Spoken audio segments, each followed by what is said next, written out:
Hi everyone, welcome to Smriti classes. I hope आप सब अच्छे होंगे। आज हम लोग पढ़ेंगे लेबर के बारे में। ठीक है, इससे पहले हमने लैंड ज़मीन के बारे में समझ लिया था। अब हम पढ़ने जा रहे हैं लेबर के बारे में। जैसा कि बताया है कि where does the labour come from, मतलब श्रम कहाँ से आता है, लेबर वहाँ पर किस तरह के हैं। तो पहले हमने बात कर ली थी कि वहाँ पर 3 तरह के लोग रहते हैं, एक बिग लैंड ओनर्स और स्मॉल लैंड और लैंडलेस। जिसके पास बहुत सारी ज़मीन है, जिसके पास कम ज़मीन है और जिसके पास ज़मीन ही नहीं है। तो अब ये क्या करते हैं,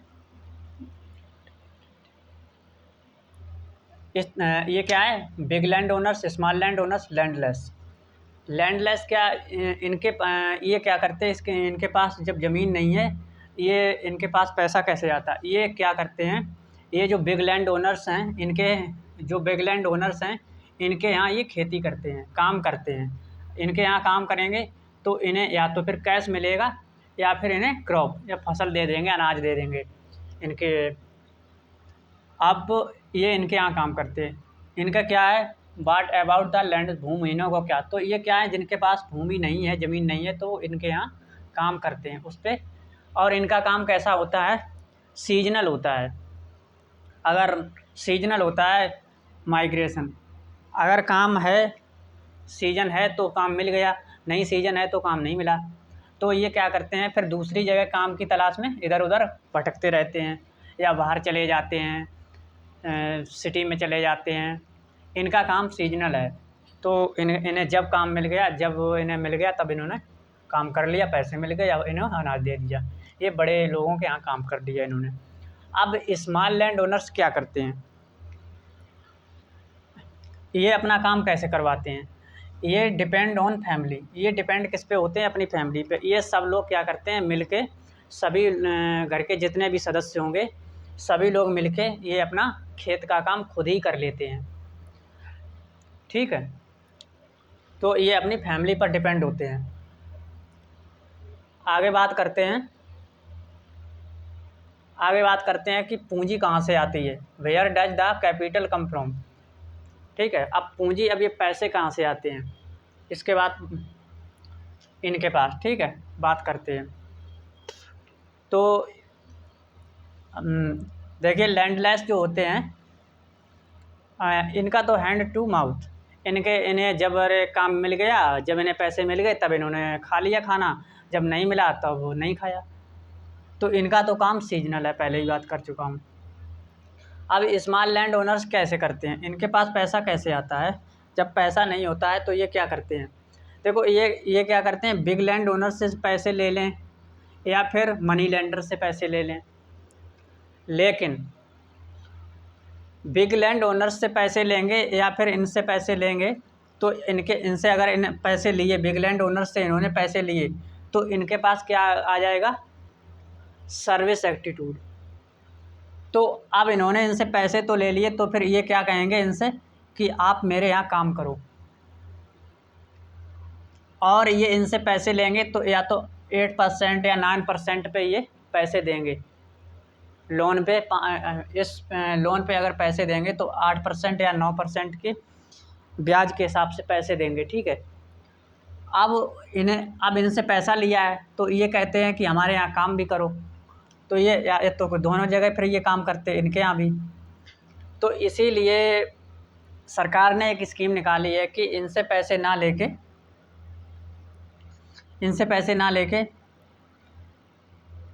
नहीं, सॉरी, 8% 9% नहीं, 24% पे इनसे पैसे लेंगे तो 24% पे लोन देंगे। अगर आप सरकार से पैसा लोन लोगे, सरकार से, तो आप 8% 9% पे ले सकते हो। तो इसीलिए सरकार कहते हैं इन मनी लेंडर से या बिग लैंड ओनर से पैसे ना लीजिए, और जो मध्य वर्ग के लोग हैं, मीडियम के हैं, वो सरकार से पैसा लोन पे ले सकते हैं। ठीक है, तो इनकी बात कर ली। आप बिग लैंड ओनर्स के पास पैसे कैसे हैं, देखो यहाँ पर मैंने लिखा है, sale of the surplus from the product, अधिकोष कृषि उत्पादों की बिक्री। अब हम इस शब्द को समझेंगे, सरप्लस क्या होता है। ठीक है, सरप्लस से हमें समझ में आएगा बिग लैंड ओनर के बारे में। इस शब्द को हम समझते हैं। मैंने ये डेफिनेशन भी दे रखी है। Surplus is the amount of something left over the requirements have been made on excess of the production और सप्लाई।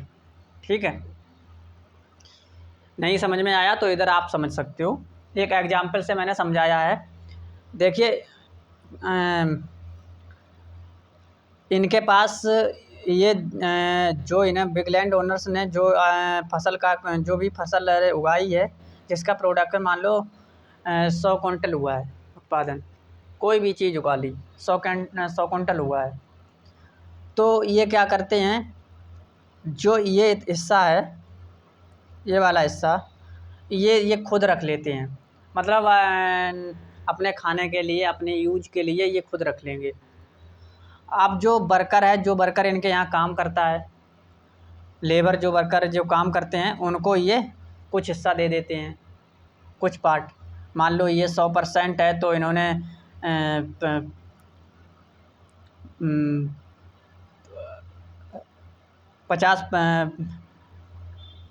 70% अपने पास रख लिया और 20% इसमें अपने खाने के लिए रख लिया, 10% इनको दे दिया। ठीक है, तो अब इन्होंने अपने खुद के लिए रख लिया 20%, 10% इनको काम का पैसा जो भी हुआ उनको दे दिया। अब 70% बचा। अब जो ये बचा हुआ है एरिया, जो ब्लैक कलर से मैंने किया है, वो क्या है, वो बचा हुआ क्या है, वो सरप्लस है। ठीक है, अब ये सरप्लस क्या करता है, ये जो होते हैं इस पैसे को, इस जो ये पैसा होता है, ये क्या करते हैं मार्केट में उसको सेल करके, मार्केट में इसको सेल करके इन्हें क्या मिल जाता है, कैश मिल जाता है। और इस कैश को ये क्या करते हैं, ये बिग लैंड ओनर्स क्या करते हैं, बैंक में जमा करा देते हैं, तो इनके पास काफ़ी पैसा रहता है। ठीक है, इसकी भी बात हमने कर ली सरप्लस की।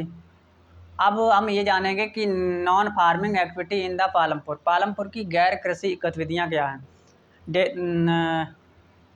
जो हमने बताया रखा था कि 25% लोग ऐसे हैं जो नॉन फार्मिंग एक्टिविटी करते हैं, जो किसानी नहीं करते हैं, खेती नहीं करते हैं 25% लोग। तो वो क्या करते हैं, ये चीज़ मैंने ये पॉइंट लिखे हुए हैं, इनको समझते हैं।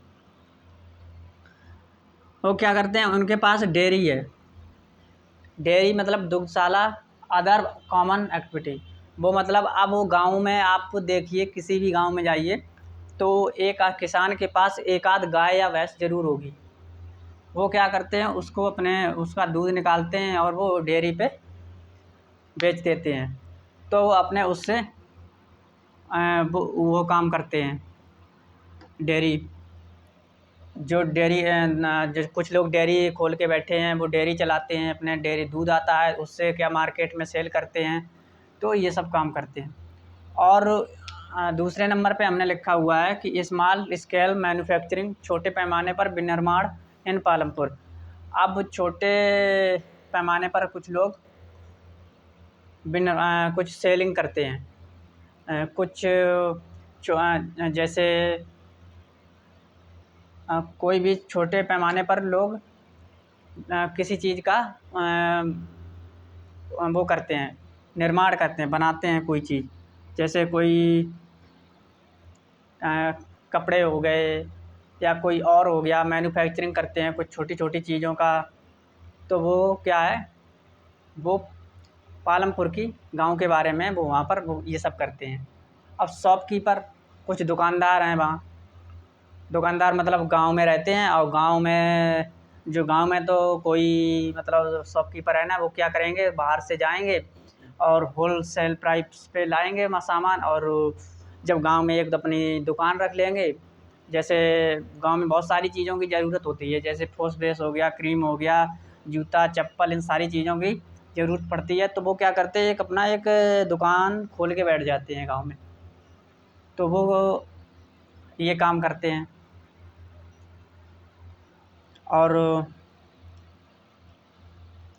और इसमें क्या है, ट्रांसपोर्ट, परिवहन, कुछ लोग अपने गाड़ी घोड़ा चलाते हैं, उससे पैसे कमाते हैं। फास्ट डेवलपिंग सेक्टर, तो ये सब करते हैं वो लोग।